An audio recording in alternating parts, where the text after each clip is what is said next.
Yo, what up, everybody? It's been a long time. I believe it's been 2 years, and it's time to come back. So, I got stories and updates to tell all of you guys. So, let's get to it.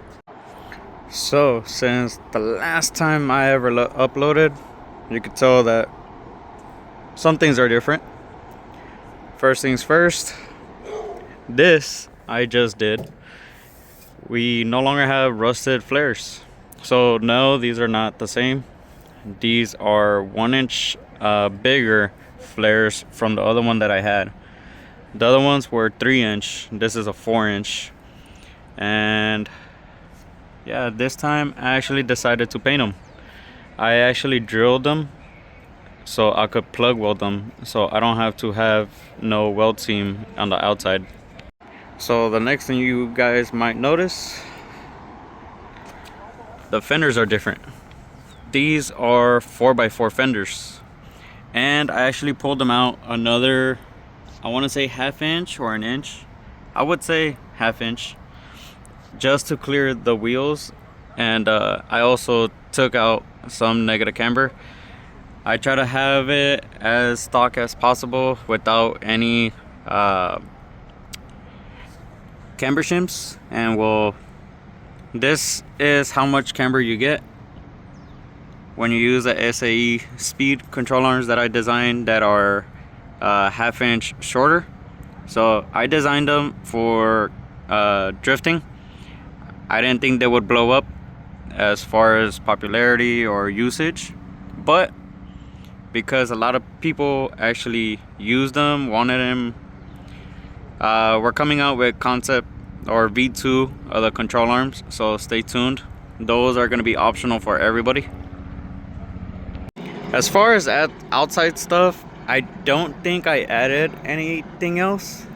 The only thing I did do was I painted the fenders, I painted the hood vents, painted the mirrors, and I painted the rear flares. The only reason I did that was because I was going to Race Wars San Diego, and well, I needed it to look nice. That's the reason why I did the flares, because I wanted to get rid of all the rust. This is the first show I was ever gonna put the truck in, ever since like the new, not design, but the new phase that it has right now. So had to make it presentable. All right, let's go on the inside. So the dash, it's a Jegs aluminum dash. It's a universal race dash. It's about, I want to say 10 inches wider, if not 6 inches wider, but I cut it to the size that I needed for length and for depth. I went to an upholstery shop and I actually bought the padding and the glue and the suede material, and I decided to wrap everything myself. All right, so let's step inside real quick. So we just have the Jegs aluminum dash. I no longer have the dash cover from a 94 Toyota pickup. I have, well, now actually have hazards, and I designed it like this, the way I wired it. I did my own chassis harness. I redid everything 100%.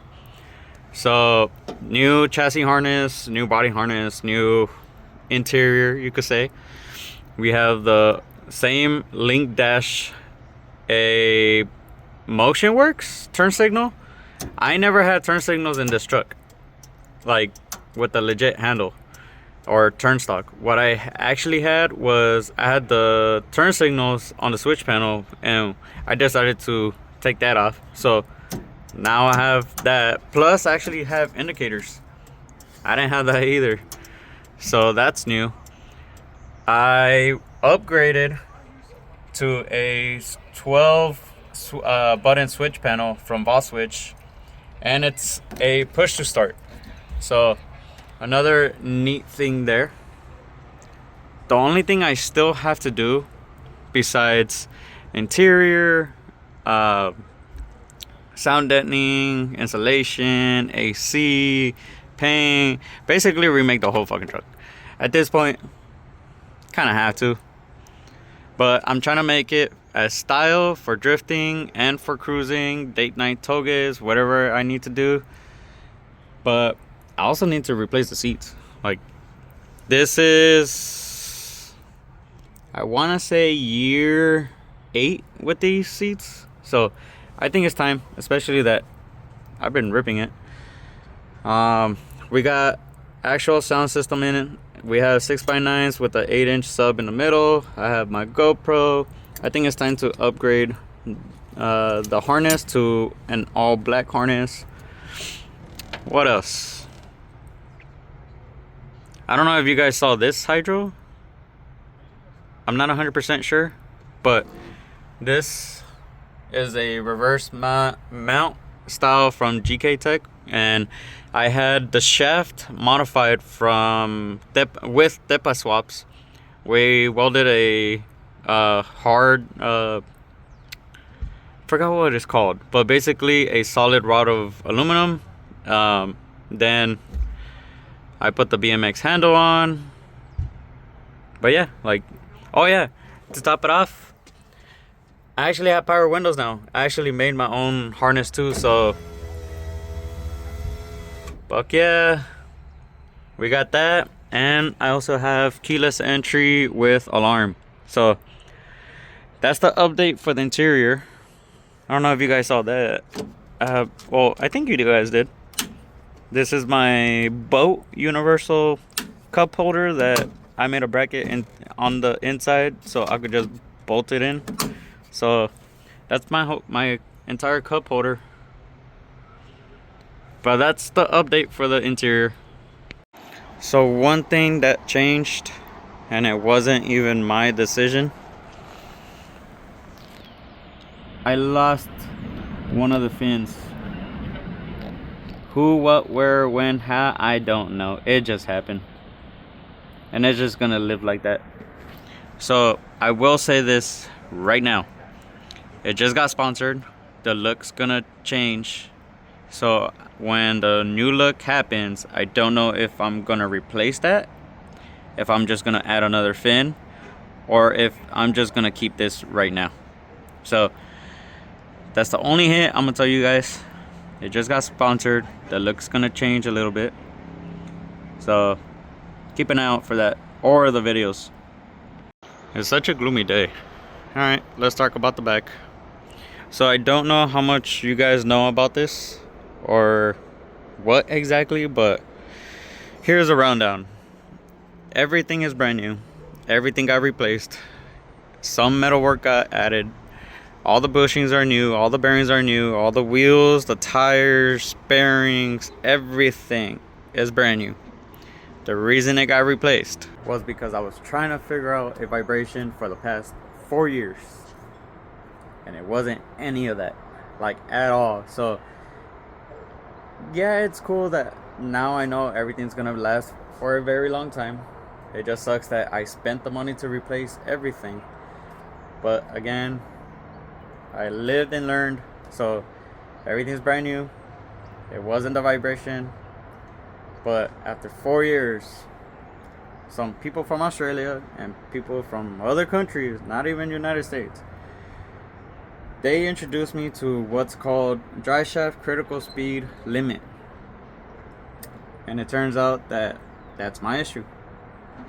I don't blame anybody, no shop, no person, no nothing. It's just something I'm learning. And well, I've been through 5 drive shaft places. I've been through about 9 drive shafts completely, like brand new. And I still have the issue. That's why I was like, what's going on?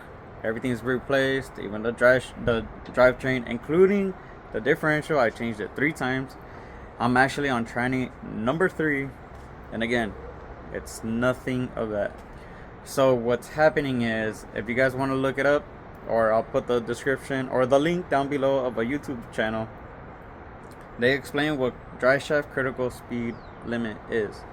And well, that's what's happening to me. So if you have the gearing extremely high and your drive shaft length is too long, what tends to happen is that you're bypassing the RPM limit, so it starts to bend, or it starts to bow.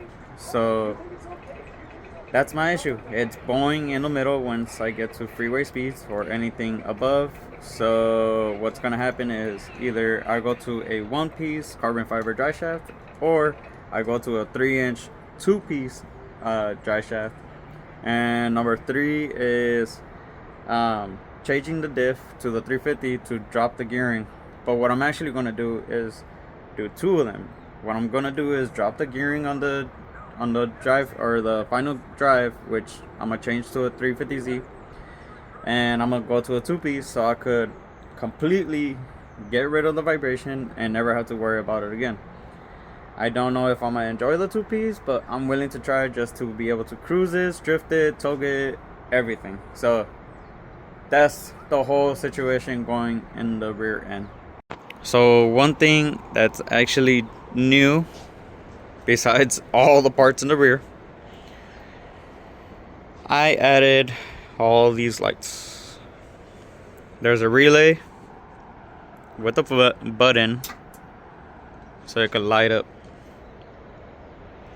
The reason I did that, so if I'm ever driving, something happens, I gotta diagnose or see what's going on, press the button, everything gets illuminated. There we go.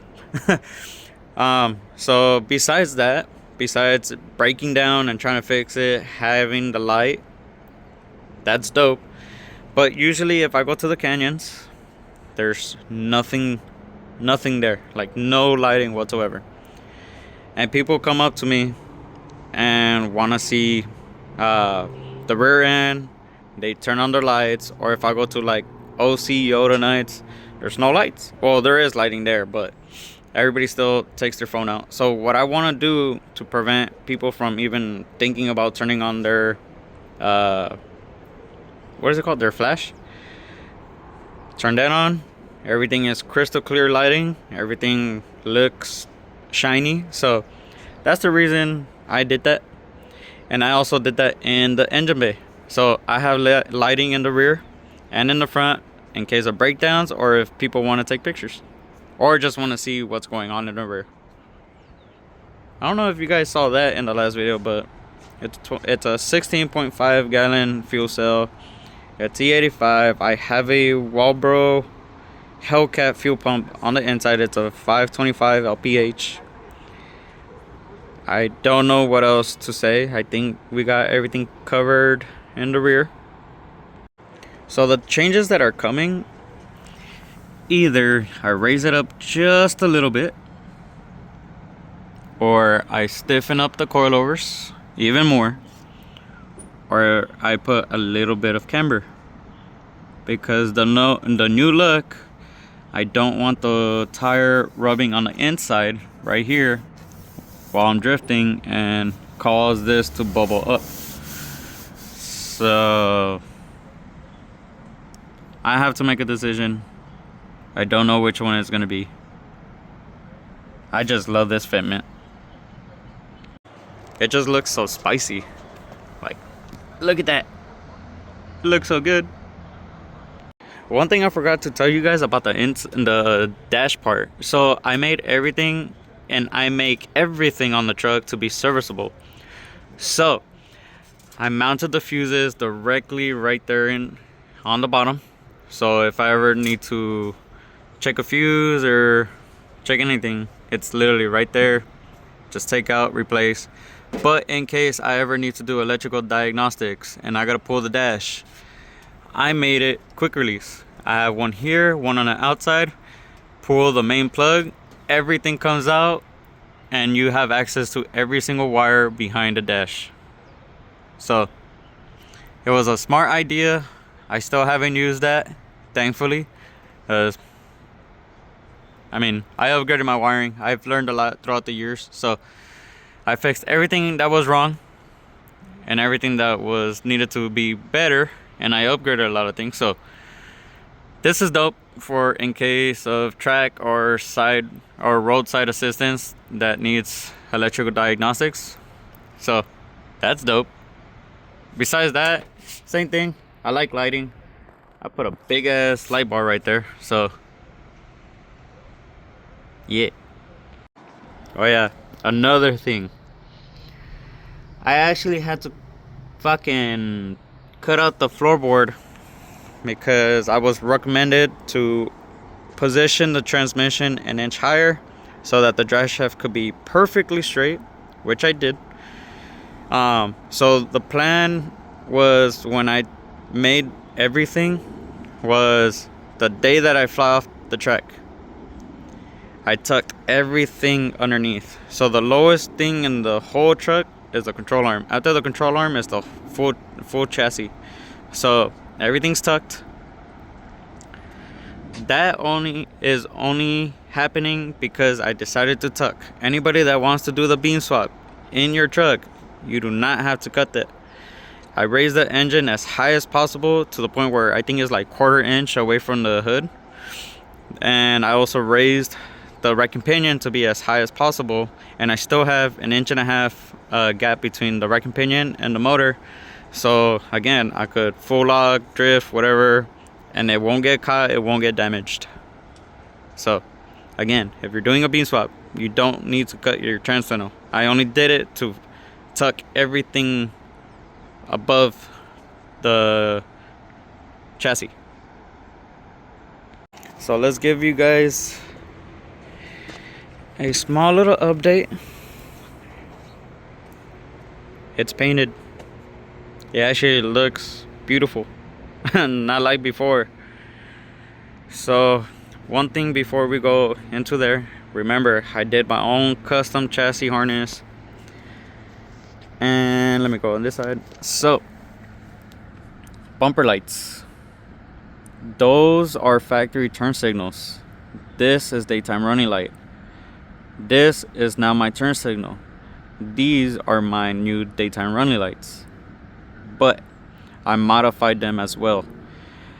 Those are no longer turn signal light bulbs.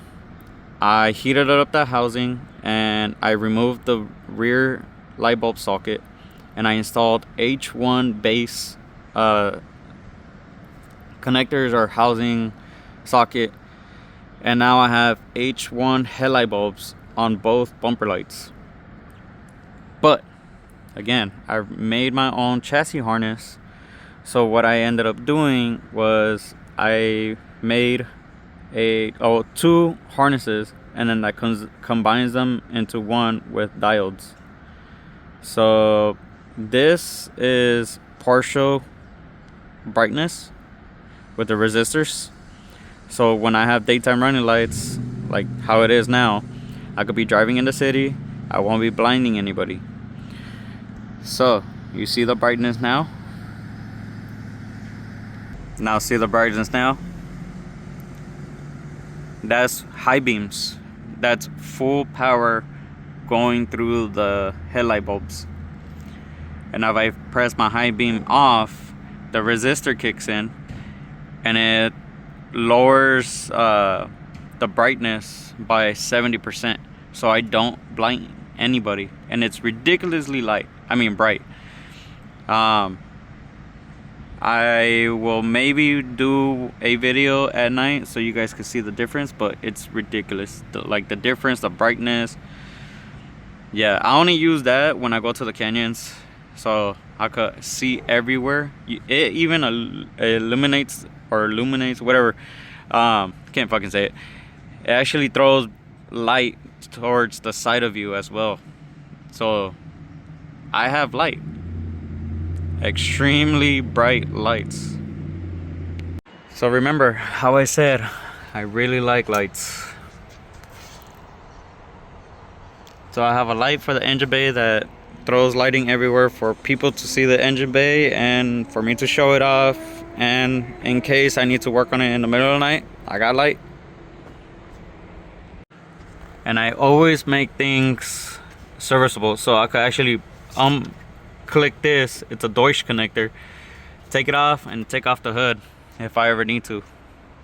So all the wires are tucked. Everything is tucked completely.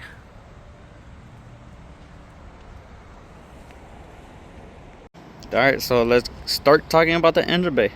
First off, I had my boss from Brady's Fabrication those bunks for me. I still gotta put like a, not a spacer. I mean, I could leave it like this. It has no issue. But so it could sustain the intercooler up, because it would always be hitting the radiator support in the bottom. So now it's actually supported. What else? We have a new radiator. We have 20 AN coolant lines. I got all the AN lines, or not the AN lines, AN bungs welded by Tepa Swaps. You guys should look at his Instagram so you guys could see all the dope swaps he does in Datsuns. But yeah, I converted everything completely into ANs. Don't mind all the cracking paint. My neighbor taught me how to paint. I painted everything black with silver flake, legit everything. So I actually prepped everything, including chassis, suspension, braking, everything. The only thing I messed up on was I did not, everything cool on the motor wise, I forgot to prep. All I got was sandblasted, and I just started spraying paint. So that was my fuck up. So in the future, that will get fixed. Those will get powder coated or Cerakoted, whatever. But we have a carbon intake. We have a rebuilt GT31 or GT3071R turbo with Arashi dynamic internals. We have my SAE speed control arms that I designed. SAE speed 7-inch coilovers. I'll go into the braking system right now. It's a little bit complicated, but it works. I got everything tucked. Everything has been painted as well with automotive paint. I removed the AN hose that I had for head drain. I decided to go with aircraft oil hoses. I just got tired every time I was messing with that. It was weird angles, so I just did that. I also redid the oil drain for the block so it could accept the turbo and the head properly without leakage. Everything got painted. I did a new catch can. Before it was wonky, whatever. I had a lot of bad stuff, so I ended up just remaking everything properly. I even mounted the can lambda for the link ECU there.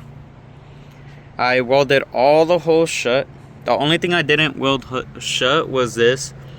Even though I don't have the wiper motors on, I tend to use that from time to time, just for random bits. What else? I have the 2JZ alternator. I have the Mishimoto race fan. I decided to just on the drive belt or serpentine belt, I decided to just mess around with sizes, and I found one that I liked. One thing I don't recommend for anybody with JZs, the beams, the excessive manufacturing bracket for you to use a 2JZ alternator, they crack. This is bracket number 3, and that's, I want to say, the 4th time I beveled it and welded it. So I think the next time what I'm gonna do is I'm gonna do the same thing, bevel it, weld it, and then introduce or weld or plug weld a new sheet of steel in the front so it can stop cracking.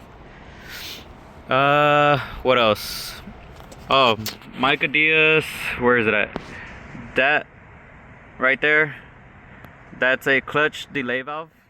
Micah Diaz introduced me to it because I was telling him that I kept breaking transmissions because I have a twin disc clutch, and he told me to install a clutch delay valve. It's gonna save the trans, but it might destroy the clutch little by little. But I'd rather replace the clutch than another transmission, because The clutch service, I think it's, and flywheel service, it's about $1,000, if not more. And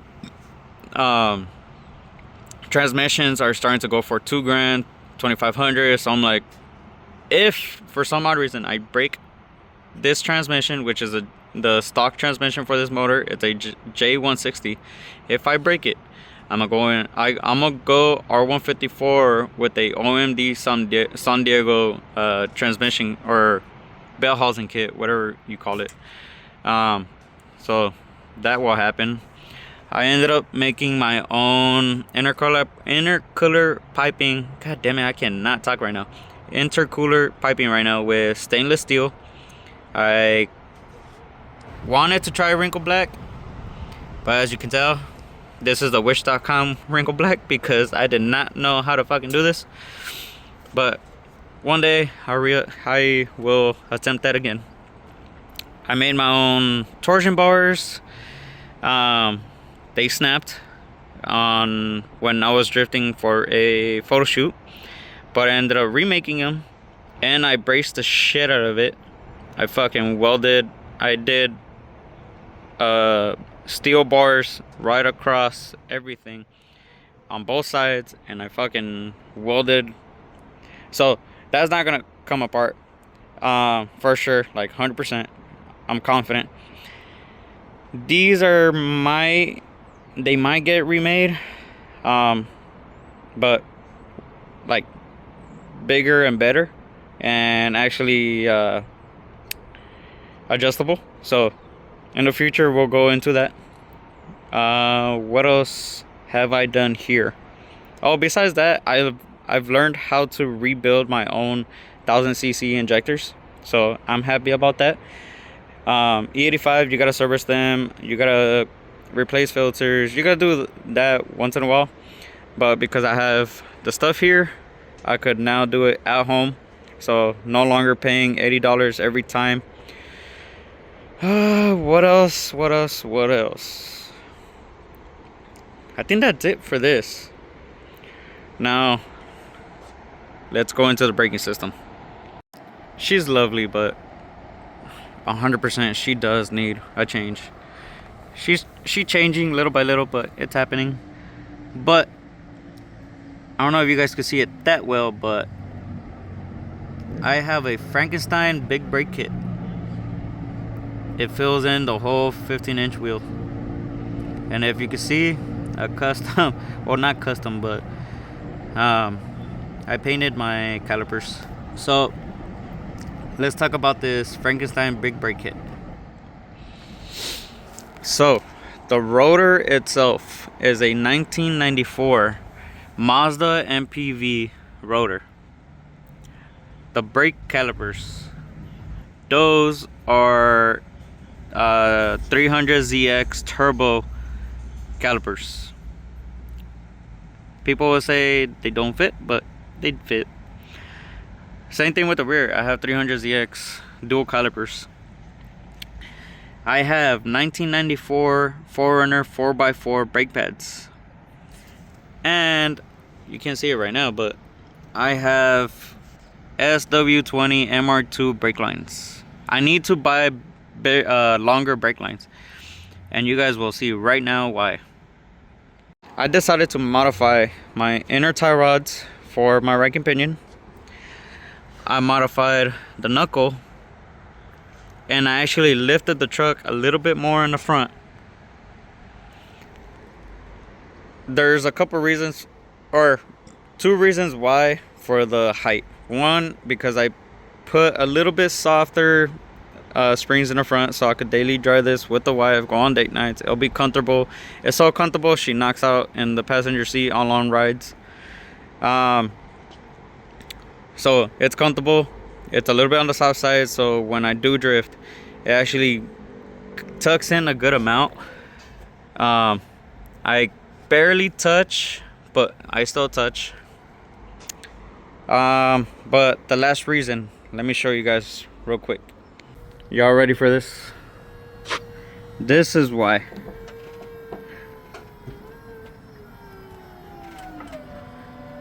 All that angle. So the higher you go in the front, when you're modified, you get more angle. But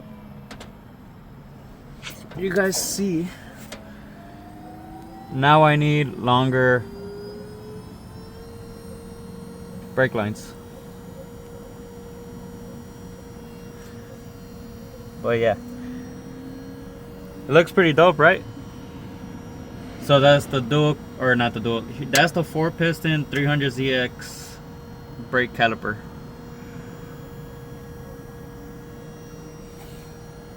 That's a nice little view right there, to be honest. So yeah, it goes just a little bit more, but if I'm not holding it, that's as far as it's gonna go. But once I start moving and I'm turning 100%, it's a little bit more also. So parallel parking is dope, and U-turns. Drifting is just a plus. All right, so we are officially caught up with the truck. I think one thing you guys might ask, I'm not too sure. The motor was rebuilt. I'm still on the stock tune. I'm at 5 psi, 230 on the wheels. It hasn't changed. I will be adding AC and a new tune, but I'm hoping that's next year, if not the next 2 years. My plan is right now is to get my dream car. It's a JZX 100. I'll be getting rid of the Lexus. I'm not too sure when, but that's gonna be my next achievement in life. But let's go on with me now that we're done with the truck. So I've been, what's the word? I've been clear with all my health issues, all the heart attack that I had. So health wise, I'm perfectly fine. I haven't been going through anything. Diabetes has been under control. For years, I think my whole relationship with my wife. Oh yeah, well, I got married.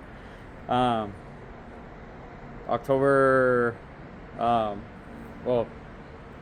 21st is going to be our first year married, first year anniversary. So we're going to be going out to Vegas to enjoy. I know I say a lot, but I'm trying to think of everything. So what else? Oh, so yeah, the whole time I've been in a relationship with my wife, for the past 9 years, I've always said that I wanted to pierce my ears, but I was always nervous or scared. So one day she said, "Hey, let's go. Like, I got you." So yeah, went out, got my ears pierced. I'm pretty damn happy. I feel bonita. So I think that's pretty much sums up my year or my life the past 2 years. I mean, all I've been doing is just small stuff on the truck, but as you guys see, I've been busy. There's a lot of things that has been changing. But yeah, I mean, there's still other things to accomplish in life with this truck, my dream car, and life in general. But yeah, I hope you guys enjoyed this video. I know all I did was talk and kind of display the truck, but I really do hope you guys enjoyed everything that I talked about the truck, about all the updates, my life. I mean, my life's not that entertaining right now, but it is now that I'm gonna be uploading, going to more events, going to homie shops. I'm gonna go visit Sergio from Fab Daily with the K-Swap X Runner. I just met him for the first time on Sunday. He's a pretty cool dude, dope truck. All the people that I met for the first time at Mini Truck Revival Showcase, it was dope as fuck. All the conversations, all the new faces, dope as fuck. I'm gonna be visiting Gabe Franco's shop pretty dope dude. I've Either I'm getting nervous or I just forgot to talk or how to talk because my words are everywhere. Um, but yeah, hope you guys enjoyed. Hope you guys subscribe because I need that. And if you guys can, just share this video. Share the word that I'm coming back to YouTube. And I hope all the new followers like, comment, subscribe, and stay tuned. See you guys later.